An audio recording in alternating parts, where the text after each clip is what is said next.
What up, family? Glory, right here from the Glories. All right. So, today in this video, we're going to be talking about change your perception. All right. Change your perception on whatever you so call problems. All right. Whatever you so call a problem, I want you to change your perception on that. When I say perception, what does that mean? Perception means the way in which something is regarded, the way in which something is it's understood, the way in which something is interpreted. All right.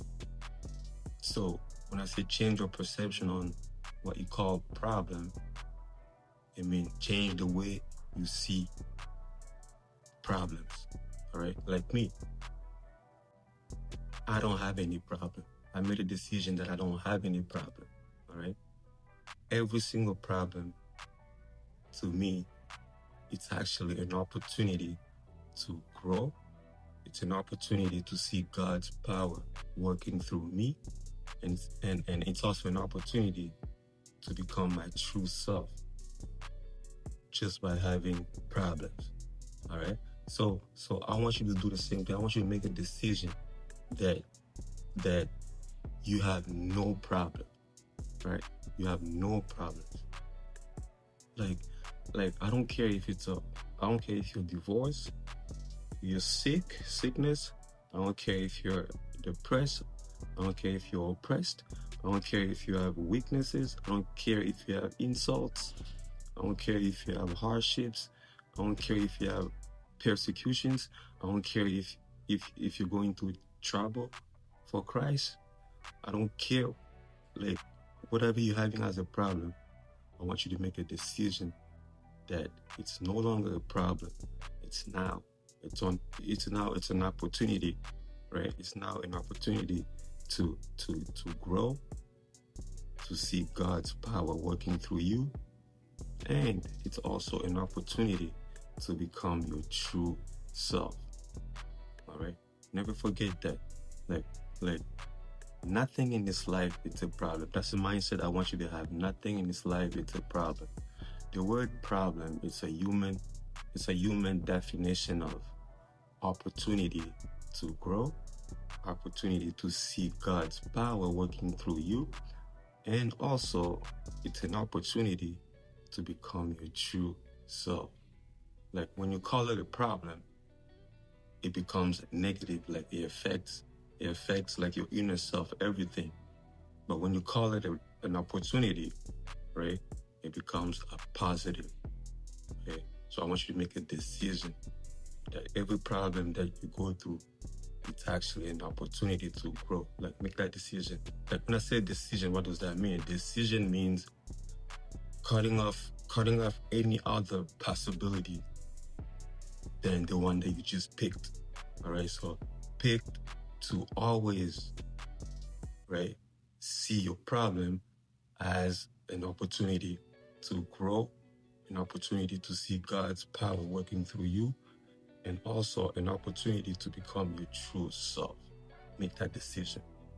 All right. So when I say an opportunity to grow, what does that mean? It actually means an opportunity to become mature. And when I say it's an opportunity to see God's power working through you, what does that mean?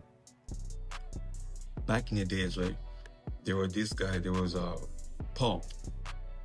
This guy was a troublemaker, right?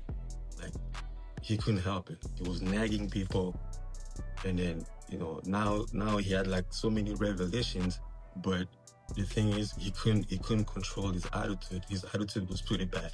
So he was asking God, can you remove this away from me? I can't take it. It's too much. Like, I can't help my attitude. It's a problem. Right? So in the Bible, it said Paul had a problem. He was like thorn in flesh. That means his attitude was a problem. His attitude was bad for people, right? So he came up to God. He asked God. He's like, "Hey, man, can you remove this away from me? Because it's a little too much. I can't handle this. My attitude is too much for me, right? My self-control is really low." And then And then God said, like, each time Paul asked him, God said, my grace is all you need. Right? My grace, it's all you need. And then he said, and then God said, my power works best in weakness. That's why God is telling Paul, my power works best in weakness. Then Paul caught the vision. He said, okay. So now, if your power works best in weakness, that means now I'm glad to boast about my weaknesses. Now he's okay. He's happy to boast about his weaknesses. He said, I'll boast about my weaknesses. Why? So that the power of Christ can work through me. That's what the man is saying.